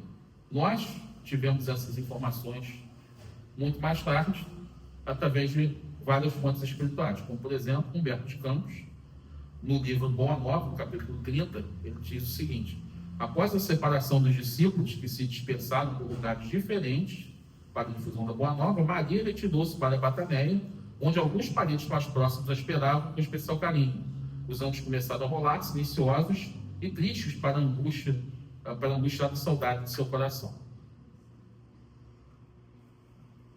A esse tempo, o filho de Zebedeu, tendo presentes as observações que o mestre lhe fizeram da cruz, surgiu na Bataneia, oferecendo àquele espírito saudoso de mãe o refúgio amoroso de sua proteção. Maria aceitou o oferecimento com satisfação imensa. E João não veio antes porque ele não tinha uma casa onde morar, mas ele conseguiu uma doação de uma casa de alguém que havia acabado de se converter ao cristianismo. Então, por isso ele voltou e foi buscar Maria. Estabeleceriam um poço de refúgio aos desamparados, ensinariam as verdades do Evangelho a todos os espíritos de boa vontade, e com uma enfim iniciaria uma nova era de amor da comunidade universal, o que Maria aceitou alegremente. A casa de João, ao cabo de algumas semanas, transformou-se num ponto de assembleias adoráveis, onde as recordações do Messias eram cultuadas por espíritos humildes e sinceros. Foi, assim, um ministério que durou em torno de 20 anos. Decorridos alguns meses, grandes fileiras necessitados acorriam ao sítio singelo e generoso. A notícia de que Maria descansava, agora entre eles, espalharam um clarão de esperança a todos os sofredores. Ao passo que João pregava na cidade as verdades de Deus, ela atendia no pobre santuário doméstico aos que procuravam exibindo suas úlceras e necessidades. Eu considero isso um verdadeiro centro espírita, que ela criou ali, tá? Um centro de apoio, um centro de acolhimento, um lugar de carinho, onde ela recebia pobres, ela recebia doentes, onde ela contava as coisas sobre Jesus, onde ela enxugava as lágrimas, onde ela cuidava das feridas. E isso foi durante 20 anos, essa mulher servindo, após tudo que fizeram com ela, nessa casinha. Enquanto isso, essa casinha era afastada da cidade, nas montanhas. Enquanto isso, Jesus ficava lá. Jesus não.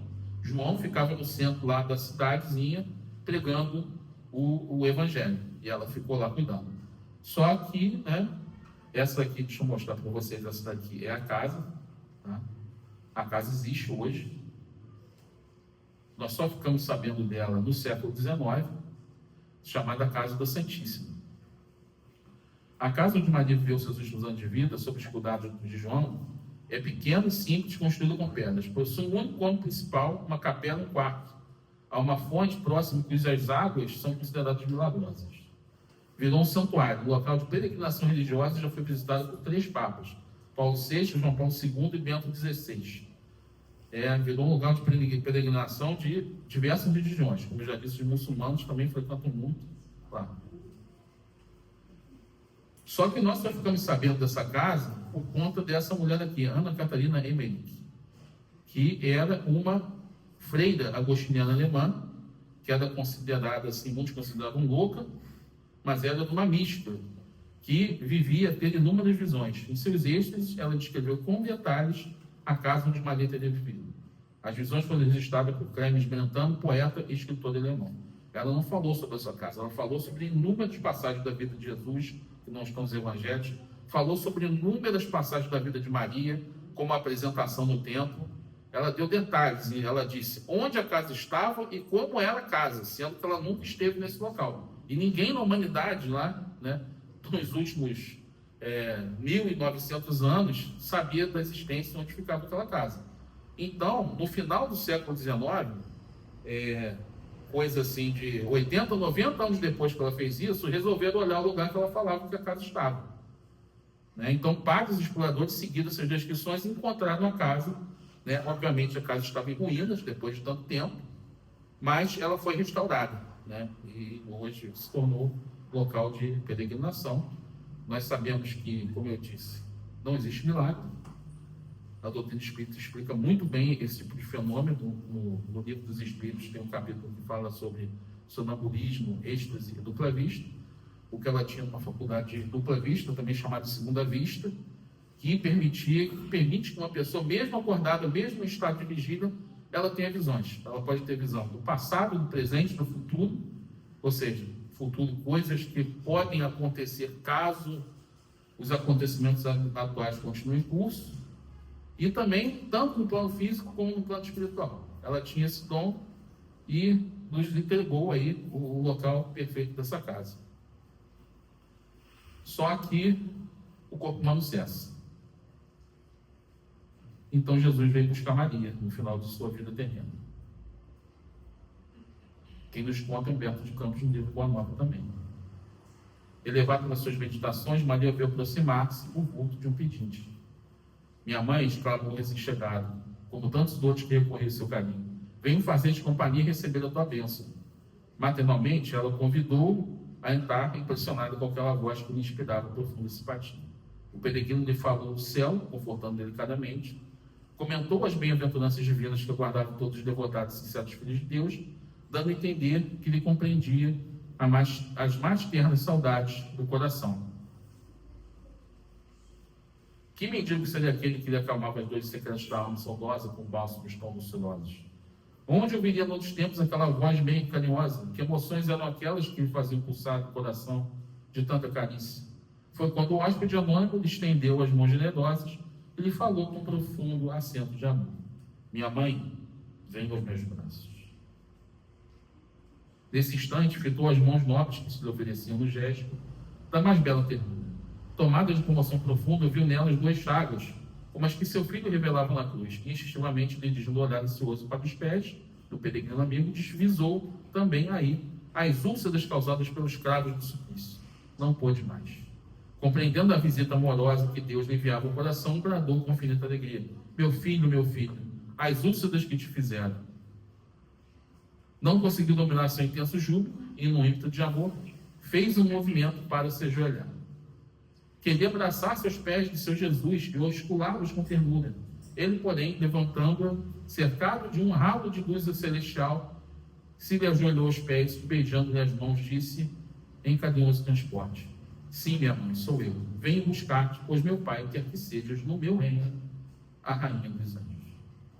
E foi por isso que eu escolhi esse título para essa exposição de hoje, Rainha dos Anjos, porque Jesus afirma que Deus, ele na condição de espírito puro, tem contato direto com Deus. Deus escolheu Maria para que ela seja a rainha dos anjos no reino dele. Depois, no dia seguinte, 2 portadores humildes desciam a Éfeso, de onde regressaram com João para assistir aos últimos instantes daquela que lhes era devotada, Mãe Santíssima. Maria já não falava, numa inovidável expressão de serenidade, por longas horas ainda esperou a ruptura dos derradeiros laços que prendiam a vida material. E assim, nossa Mãe Santíssima desencarnou. Só que a vida não acaba. Então nós tivemos a elevação de Maria, tá? Já estamos chegando no fim. Eu tenho que falar da elevação de Maria. Eu escolhi esse termo, elevação de Maria. A igreja usa esse termo aqui, o dogma da Assunção de Maria.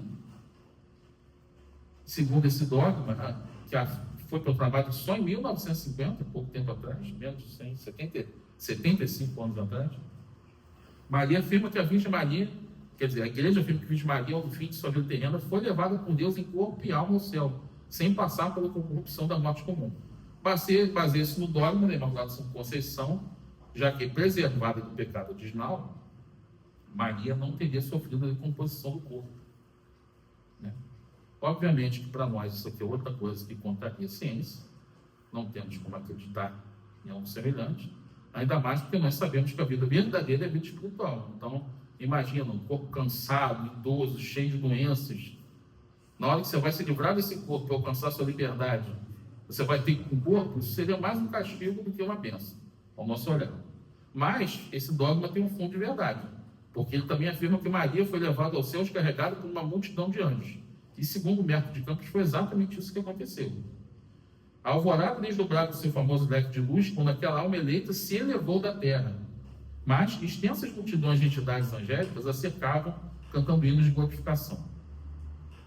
Experimentando a sensação de se estar afastando do mundo, desejou rever a Galileia com seus sítios preferidos.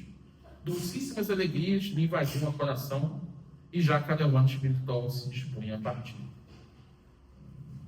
Logo, a caravana majestosa conduziu ao reino do Mestre, a bendita entre as mulheres. E desde esse dia, nos tormentos mais duros, os discípulos de Jesus têm cantado na terra, exprimindo o seu bom ânimo e a sua alegria, guardando a suave herança de Nossa Mãe Santíssima. Jesus recebeu direto na governadoria, que é o seu reino aqui na terra. Por essa razão, irmãos meus, quando ouvirdes o cântico dos templos das diversas famílias religiosas do cristianismo, não vos esqueçais de fazer no coração um brando silêncio, para que a rosa mística de Nazaré espalhe aí o seu perfume. E foi assim que Humberto de Campos finalizou o relato sobre Maria no livro Boa Nova. Só que a gente sabe que o reino dos céus não é lugar para ficar descansando, conversando com o anjo, tocando harpa. Descansa em paz? Sinto muito. Reino dos céus é o lugar de trabalhar muito. E conta a doutora Dias, em uma de suas palestras, que Maria, ao chegar para os emissários de Jesus, louca para trabalhar, perguntou: qual é o trabalho mais difícil que vocês têm aí? E eles responderam: o trabalho com os suicidas. Então ela disse: é esse que eu quero. E assim Maria se tornou na espiritualidade a redentora dos suicidas.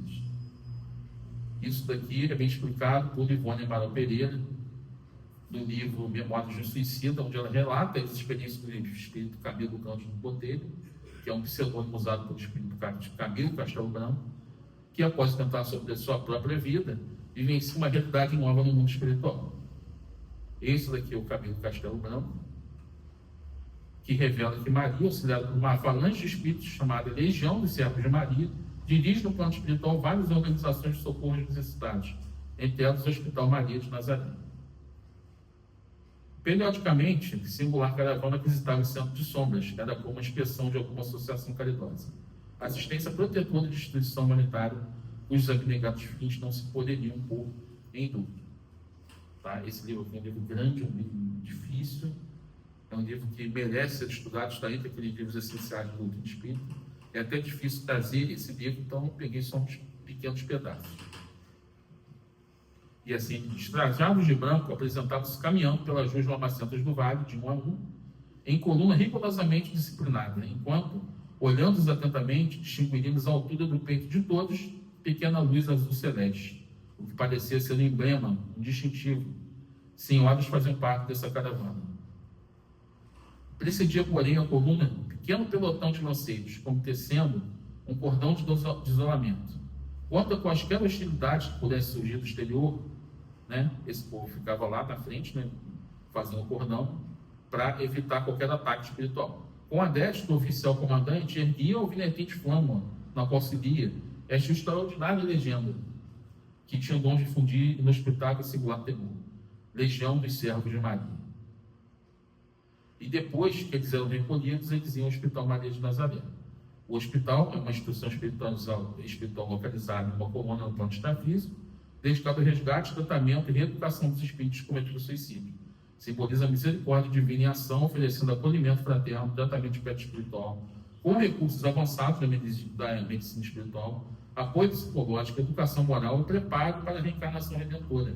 Sua estrutura harmoniosa, livre de grades e cercada por jardins floridos, reflete o ideal de cura pelo amor, disciplina e esperança, sendo operado por equipes de espíritos abnegados, médicos, enfermeiros e mentores da Legião dos Servos de Maria, sob a direção moral da própria Mãe de Jesus, que acompanha com ternura e firmeza a reabilitação dos que, em desespero, atentaram contra a própria vida.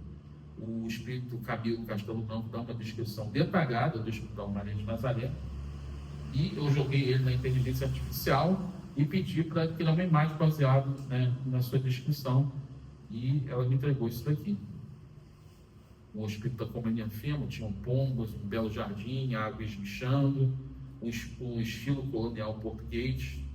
Esse daqui é o hospital que trata das pessoas em situação de suicídio, e após elas saírem daqui, elas vão para uma outra mansão da Esperança, depois que elas têm alta, onde elas vão se recuperar. Depois que elas se recuperam, elas vão para outras escolas que tem na colônia para iniciarem seus estudos, né, o seu momento de recuperação total, de preparação para uma nova encarnação.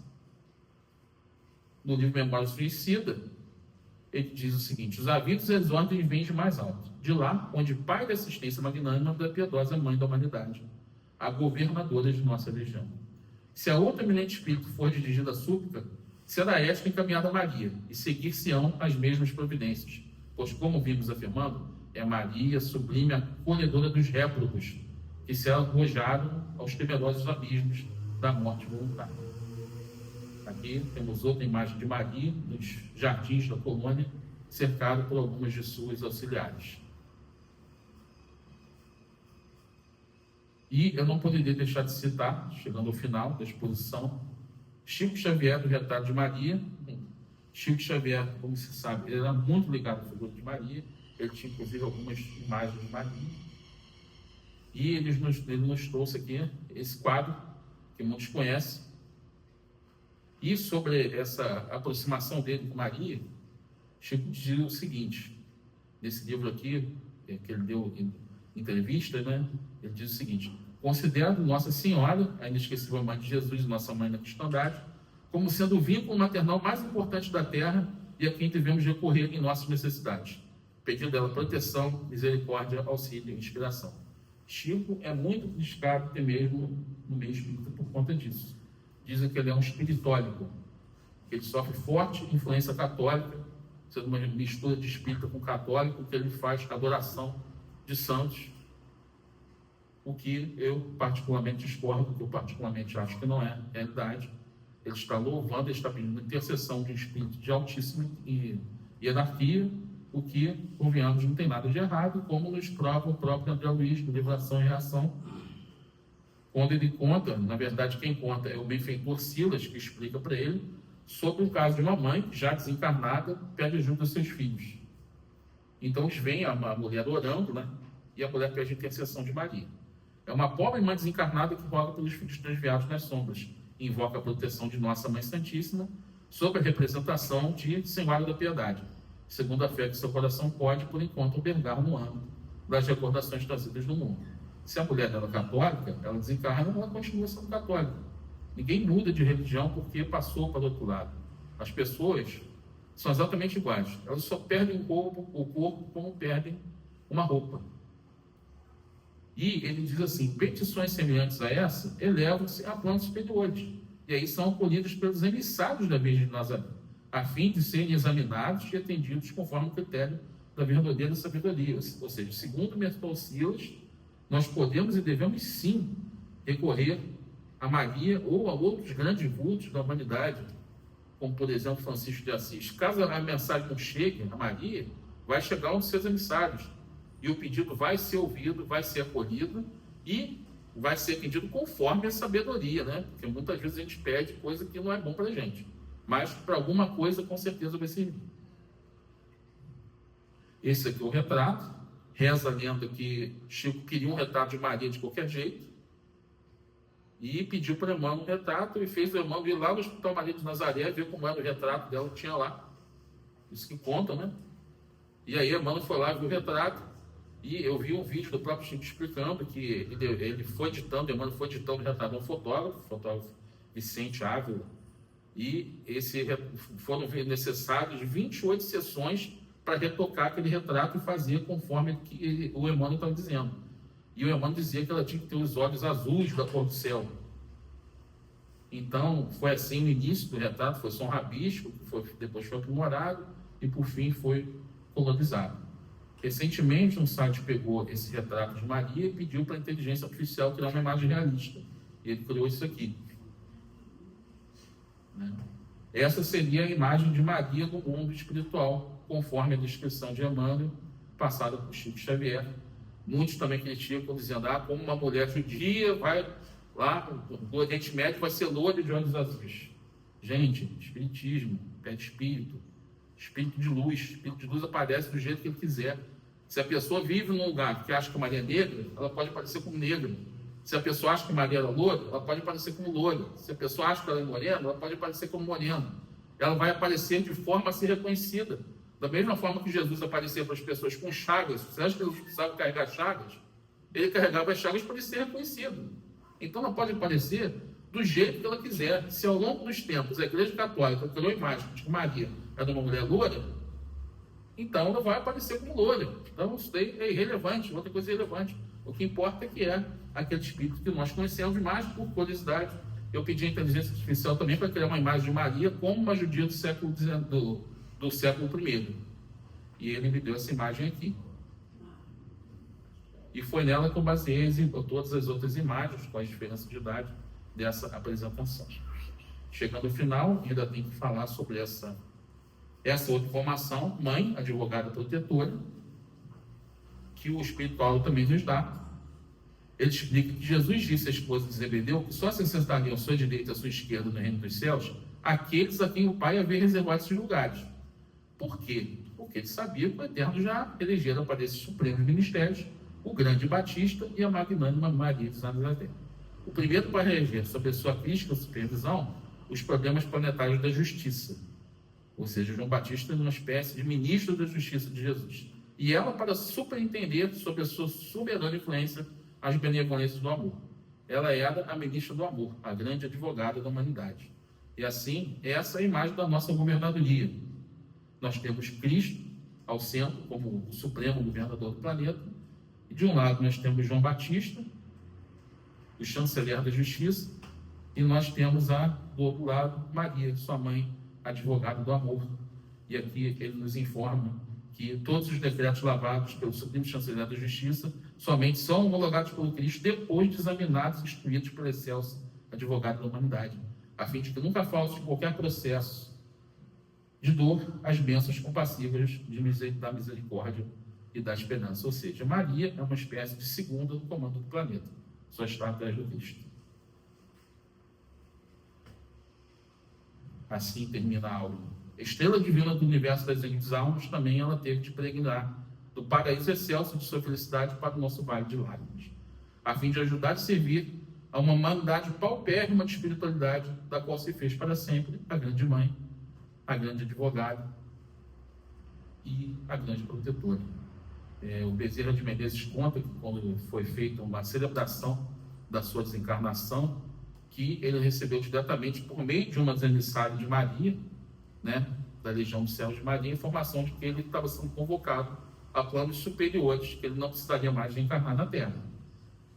Ele conta essa história, mas que ele pediu, fez uma súplica para a grande mãe, para que ele pudesse continuar aqui, porque assim como ela, ele só sairia desse planeta quando não houvesse mais dor e sofrimento. Ele queria continuar servindo, e assim Maria, né, concedeu a Bezerra de Menezes essa oportunidade de continuar nos servindo aqui.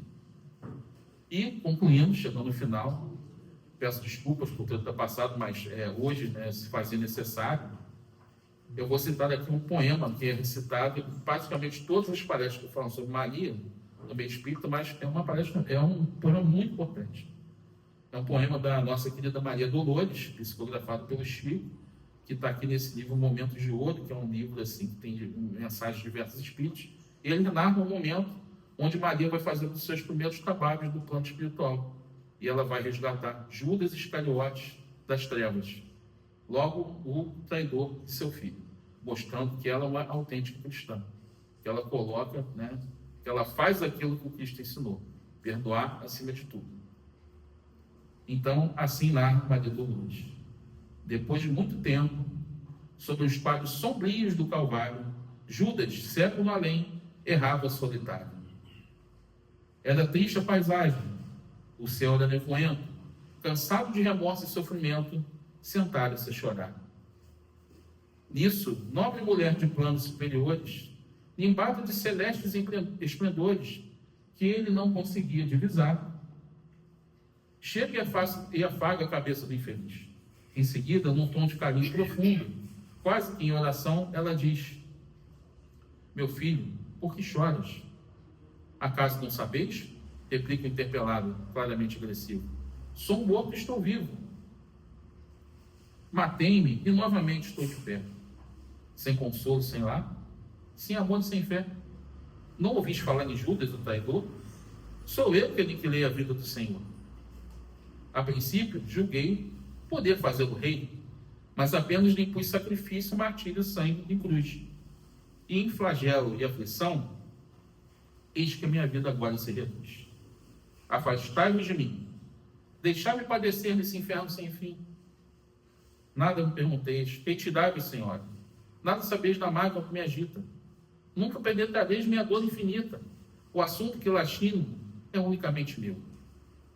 No entanto, a dama calma respondeu: meu filho, sei que sofres, sei que lutas, sei a dor que causa o remorso que escutas. Venho apenas falar-te que Deus é sempre amor em toda parte. E acrescentou serena: a bondade de Deus jamais condena. Judas interrompeu e bradou rude pasmo: mãe, não viés aqui com mentira e sarcasmo. Depois de me enforcar num galho de figueira para acordar na dor, sem mais poder fugir da vida verdadeira, fui procurar consolo e força de viver ao pé da pobre mãe que me forjara o ser. Ela me viu chorando e escutou meus lamentos, mas teve medo dos meus sofrimentos. Expulsou meus conjuros, chamou-me monstro por sinal, disse que eu era unicamente o espírito do mal. Intimidou-me a terrível retrocesso, mandando que apressasse o meu regresso para a zona infernal de onde, por certo, eu vinha. Detesto lembrar da horrível mãe que tinha. Não me falei de mães, não me falei de amor, sou apenas um monstro sofredor. E ainda assim, disse a dama docemente: por mais que me recuses, não me altero. Amo-te, filho meu, amo-te e quero ver-te de novo a vida, maravilhosamente revestida de paz e luz, de fé e elevação. Virás comigo à terra. Perderás, pouco a pouco, o ânimo violento. Terás o coração nas águas de bendito esquecimento, numa existência de esperança. Levar-te-ei comigo a remansoso abrigo. Dar-te-ei outra mãe. Pensa e descansa. E Judas, nesse instante, como quem olvidasse a própria dor gigante, ou como quem se desgarra de pesadelo atroz, perguntou: quem sois vós? Que me falasse assim, sabendo-me traidor? Sois divina mulher, irradiando amor? ou o anjo celestial de quem presinto a luz. No entanto, ela, fitá-lo frente a frente, respondeu simplesmente: meu filho, eu sou Maria, sou a mãe de Jesus. Portanto, se alguém aqui conhece alguém, ama alguém que partiu cedo desse mundo, num momento de desespero, que tirou a própria vida, não se aflijam. Existe um coração de mãe que está cuidando dessa pessoa querida, que está cuidando de você. Nada está perdido. A misericórdia de Deus é infinita. Que seja abençoada Maria, a nossa Mãe Santíssima, e seu Filho, o Cristo Jesus. Muito obrigado. Essa é a mensagem que eu queria passar. Um feliz Dia das Mães. Obrigado, Robert.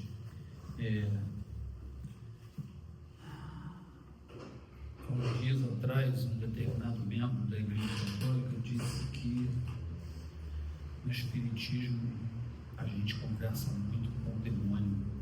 Ele precisava ter visto isso.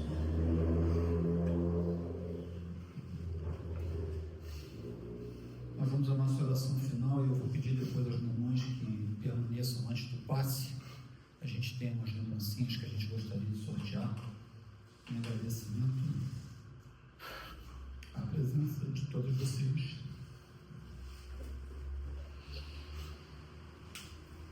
Elevemos o nosso pensamento a Deus, a Jesus, hoje em especial a Maria Santíssima, a mãe de todas as mães.